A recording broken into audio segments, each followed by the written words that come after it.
Hey everybody, and welcome to Desrin Does. I'm Desrin, and today we're doing another patch notes review for Pantheon Rise of the Fallen's inaugural Chapter 1, Season 1 launch titled Into the Pass, which dropped on February 17th, 2024, as VIP tier pledgers get to play and test for about 4 weeks until champions join, and then, of course, supporters join about a week after that. But, you know, there's plenty of videos about Pantheon's change to seasons already, so I won't linger on that too much. I just want to throw a little reminder that these patch notes are almost entirely from the design team. So as a general rule, there's usually some stuff that goes into the patch that we just won't know about until we see it in game, which, you know, I'll try to jot down and mention in the next patch notes video when I can. But, you know, it happens. Speaking of, a quick apology to those of you who were getting used to or looking forward to my patch notes videos in the last month and a half or so. I know I've missed a good handful of patches since the beginning of the year, and so just wanted to say sorry for dropping out for a while. But going forward, I hope to be a little more consistent in delivering at least these kind of videos for you guys, and hopefully a lot more. So thanks for sticking around. Oh, also, the footage in the background is not from Season 1, just to be clear. It's from back in December, when I was last able to do a B-roll video. So that's what we'll be looking at during this. So don't worry about, you know, the out-of-date footage. It is another thing on my list as soon as I get approval to do that with the Season 1. So get some Avendyr's Pass footage, but that should be coming up. But anyway, I usually hate it when informational videos kind of dawdle a lot on the start. So let's just jump right into the notes so I'm not wasting too much of your time. All right, so these are going to be patch notes for the build that dropped basically for the Season 1 launch. And the first big ticket item here, and this is going to be a little bit scattered, but just, you know, hang on with me, is going to be the Shaman. Shaman now has a wolf companion at level 10. This is the first implementation of the pet system, and we're kind of testing it out on Shaman, see how it goes. Hopefully we see Summoner pretty soon, but for now we got to make sure it works. Now, a few other testing related changes. They got lowered the reuse time on /stuck to 5 minutes. Honestly, I think this is due to a lot of players just using /stuck to, you know, get back to town really quickly. And then when they actually get stuff, they had to, you know, talk to a developer, and it happened a lot. So I'm sure they just want to be done with it and just whatever. Hopefully people don't abuse it too much. But also more UI windows are now removable and or allow for their scale to be changed by the user. You know, honestly, quite a few windows already allowed for this, but it is, you know, it's unexpected but nice kind of change to see. Also, players will now be able to equip an item from their inventory and have it swap with an item that is currently equipped, even if their inventory is full. Now, if anyone's tested, you've had this happen. It's super annoying, so I'm really, really glad that they got this little quality of life fix in there. Because this has been annoying for a long time. Now,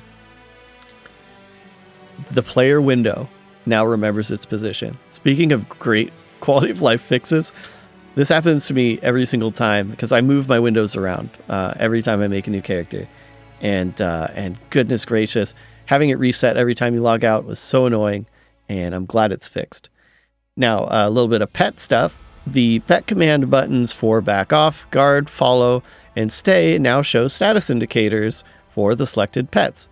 And I note they do say pet or pet parentheses S. So I'll keep that in mind for later. But so when a pet is falling, it'll have a small green dot lit above the follow button. You know, even this is the first iteration we've seen this. So it's funny they say they now do this, which is the first time we're seeing it. But it's nice that there's already these nice little touches that are, you know, just help us know what's going on. Now, each pet summoning ability is limited to just one summoned pet at a time. Like, I don't want to overthink this one, but it sounds like a system's already technically supporting multiple pets, but the Shaman is limited to the one. That's interesting. Might be some implications on that, but we don't need to dig too much into that. Adjustments to make pets follow their master up and down hills better and path better when on uneven ground. I think every game needs to have really good following mechanics for pets, or it just gets so weird. So the more they can do for this, the better. I haven't got to experience this yet in game, of course, because it just launched, but look forward to it. Added some feedback to the /assist to let players know who they're assisting. That's great. Still waiting for it to be a keybind, though, honestly. Also, on that note, players can now use %T and %DT to specify their offensive target and defensive target for those macros. So,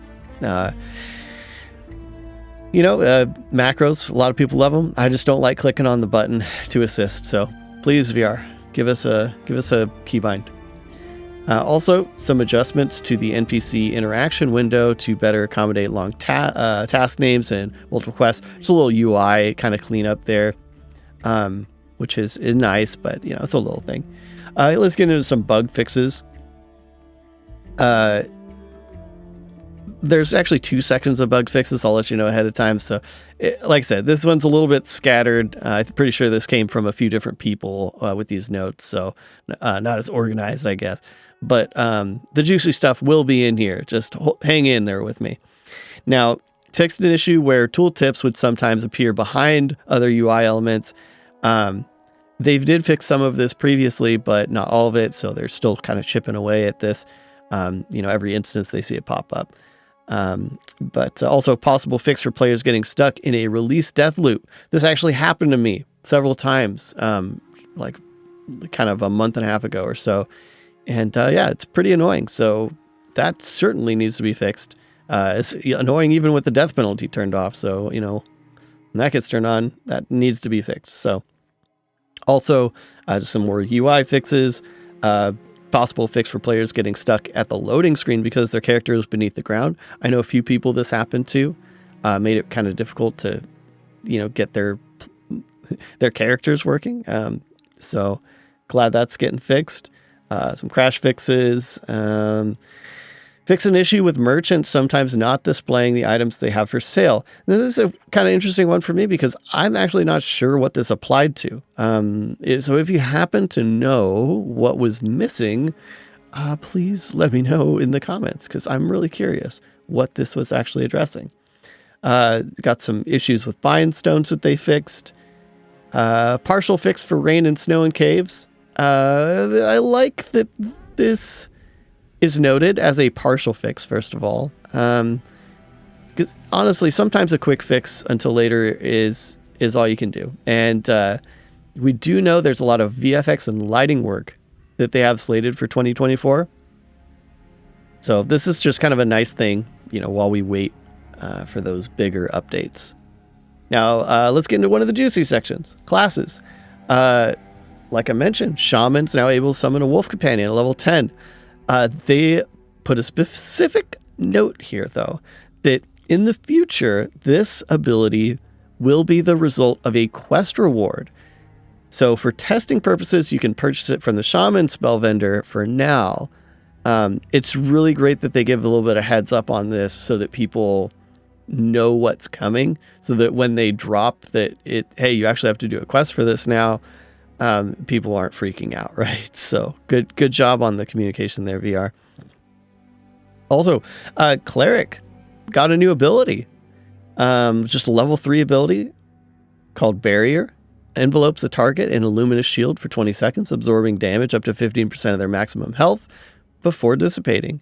It's nice to see clerics get more shield abilities because we really want to define that cleric as like the shielding class, right? So great to add some more starting stuff. On that note, Paladin also got some love. 2 new abilities. Righteous Flame. Imbue your weapon with Celestial Flame for 20 seconds, giving your attack the chance to deal additional divine damage. And then Light Guard. Imbue your weapons with Celestial Light for 3 seconds, parrying the next source of physical damage. There's a lot of imbuing your weapon there. But really, I'm a big fan of them kind of filling out these classes more, especially the newer classes. So this is great. All right, guys, thanks for hanging in there. We've got the big ticket item, Avendyr's Pass. The first section of Avendyr's Pass is now available for testing. As our seamless zone technology is still being implemented, though, you will encounter a loading screen when going between Thronefast and Avendyr's Pass. The need for a loading screen will be removed in a future update. Now, this is going to get a lot of people riled up. So I know, we got the pitchforks getting sharpened here, but I think what's going on is Kyle, which this is kind of his baby. There's only so much Kyle to go around. And when it comes down to it, this is just a matter of getting it done. It doesn't sound like there's a big, technical hiccup. It's just a matter of getting it done. So there's kind of like this brief loading screen in between. There is some persistence between the zones, of course. They had some notes in the announcements about how your buffs will persist, and they have some problems with that, but you got your party will stay together, your chat and all that. So it's in an in-between state right now. So it's almost seamless, or it is seamless in technicality on the server side, but not seamless for the whole experience quite yet. So just keep that in mind. It'll come along. Now, many NPCs have been added to Avendyr's Pass. Most are not friendly. Proceed with caution, as they say in the patch notes. Of course, they got to populate AVP. We knew that this was going to be a content release, so I'm really looking forward to see all of the populace. I've seen some screenshots already of some of the new creatures that they've added. Now, all NPCs in Avendyr's Pass up to level 20 have been given loot to drop and skinning yields if applicable. They also note here that NPCs above level 20 have not been itemized and will not drop much loot. Now, these NPCs will receive their items in an upcoming update. Now, the biggest thing of note here with these two updates is that AVP actually seems to have content up to and beyond level 20, which is honestly a huge sigh of relief to me, and I'm sure others. Because just having more itemized content up to 20 will be a welcome addition. And it seems we're really trying to refine that 1 to 20 experience anyway. So it's really exciting to me. It's really exciting. Now, a few other kind of gathering related things here. Mining nodes, added mining nodes. They added fiber, cooking, alchemy nodes. Basically, it sounds like the only nodes that haven't been added to AVP yet, as of the launch here, is the woodcutting nodes, so some gatherable trees. So we will, in a way, we'll see more trees when they finish this up. And that's going to be coming in another patch.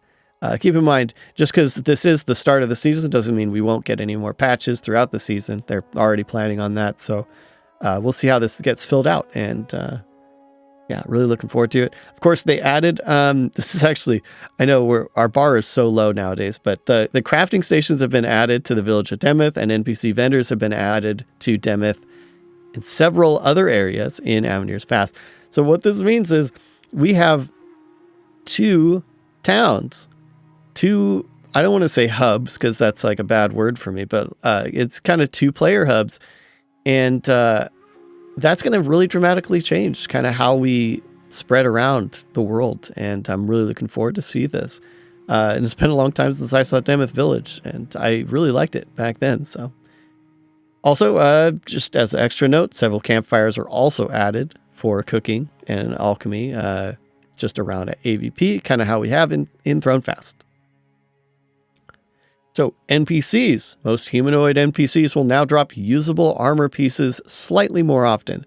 It's kind of interesting that they put this in here because Nefel made a huge post on the upcoming itemization changes that they're going to be working on, really trying to hone in the importance of specific items so we're not swapping items very often and stuff like that. So I think this just means more armor so that you can kind of gear up with the basic stuff. I don't think this necessarily means we're going to get more like good, like the really nice drops overall. I think this is just because, it sucks to be level 8 and still not have, a good chunk of your paper doll outfitted. So some various crafting and stuff. We got mining adjustments been made to mining node spawns and thrown fast. I don't know what those adjustments are, but we'll see. Further adjustments have been made to the number of ore lumps needed to create metal bars at low levels, and smelting yields have been adjusted. So I haven't been able to test this one out, but I'm curious if it's, overall more or overall less. But it's already feels pretty impactful to make an item. Like it's not trivial, but we'll see how it plays out. They did something kind of similar for outfitting. The number of materials required to refine thread and yarn has been increased. So a little bit more effort being put into those pieces of gear as well. See how it goes. Now, on the item side, the weight of crafted metal bars and ingots has also been increased, and the weight of ore chunks has been slightly reduced. Now, for me, at least, this might be a little annoying. I already tend to be like overburdened just when I'm in town crafting. So this might mean more like back and forth to the bank, which would just, I don't know. We'll see how it plays out. I am not sure yet, though. Little one, deer eyes and snake skulls should now correctly identify the source animal in the item name. Wolves have been genetically altered to all share the same blood type. Nice one, NFL. Nice. Wolf fangs should now be more consistent, and the weight of crafting bags has been adjusted. Also, the stitched cloth shawl and student shawl should be able to be equipped in the shoulder slot as God intended. Now, the weight of crafting bags, curious what that looks like. Again, it just says adjusted, so I don't know yet. I haven't gotten to that point in gameplay. I'm actually recording this video instead of playing on in Pantheon right now because I want to get this out to you guys really quick. But let's get to a few known issues. Just because I know a lot of people that watch this video are probably going to be testing, so may as well be aware of this. So big ones would be crafted tools and weapons using the like a dropped component in their construction are not always properly receiving their stats. Now, this actually sounds a little different to the issue that we were having last year in December. So it's hopefully something they can solve like while season 1 is ongoing. Because going through the trouble to make a nice item, which is the dropped components are parts of nice items, and not getting the stats like that, it's kind of rough. So, but at least we know about it. So maybe hold off on crafting those items until they get that fixed. Buffs and debuff icons will sometimes show negative timers and remain on the UI after the effect duration has expired. I think this, in combination with a few of the things they mentioned in the announcement about crossing the zone borders, some cleanup I think that they need to do on the whole buff situation. So maybe they want to tackle that all at once. But just know that if you see negative remaining time, it basically just means it's expired. Buffs and pets are removed when crossing its own line. Again, it's annoying that we're kind of we're seamless in technicality, in terrain. We're seamless, but there's a lot of work that still seems to need to be done to make this a really seamless experience, I guess. So I really hope that Kyle gets some free time to get back working on that soon. And lastly, little one is animations and sound effects might play sometimes when you're skinning animals, and that means not the correct sound effects. So that's an interesting one. But all right, guys, that is the patch notes. You'll notice pretty much nothing about visuals or sound or other stuff like that. And again, a lot of that just doesn't end up in these kind of quick and dirty notes that we're getting.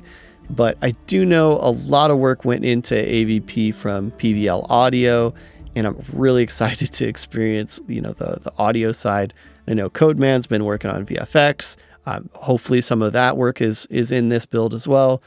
And obviously there's going to be some new assets and such from the art team. Like I said, I've already seen some screenshots. I'm pretty excited. Hopefully get to share that with everybody soon. But yeah, so this is the start of season 1, guys. Perhaps a bit of a rocky start, as I'm seeing messages trickle in here. But as I said in the Q&A, we'll probably see at least one, bit content patch drop during, and probably more fix patches, as we go. We are still in testing. It's more just a regular cadence. So yeah, hopefully we can get some of the bigger ticket items in order before like kind of the next pledge levels hop in about a month from now. But I'm excited to finally get back into Avendyr's Pass and see the world actually start to grow again, like expand and see more new areas. So hopefully I see you guys in game. And that's going to be it. So let's let's say thanks again for everyone that's stuck around and is joining me for another patch notes review. But I want to let you guys know that as soon as I can, I'm going to make another ambient B-roll video. I'm just waiting on approval from Visionary Realms since the visual NDA is still in effect for now. But I hope to get that to you guys well in time for season 1 to open up to the wider audience so that we can kind of have, see how the visuals and audio are progressing. And because it's been about a month and a half-ish, maybe a little more since my last one. So we should see some progress. And so if you do want to catch that and other patch notes videos and maybe other things that I come up with here, please subscribe to the channel. And of course, thumbs up, thumbs down, whatever. Do whatever you want to the video at your leisure. That's all you guys. But thank you for the subscribers even while I've been gone. And it's been fun. I hope to be a little more consistent for you guys then. But that's going to be it from me. And I'll see you guys in the next one.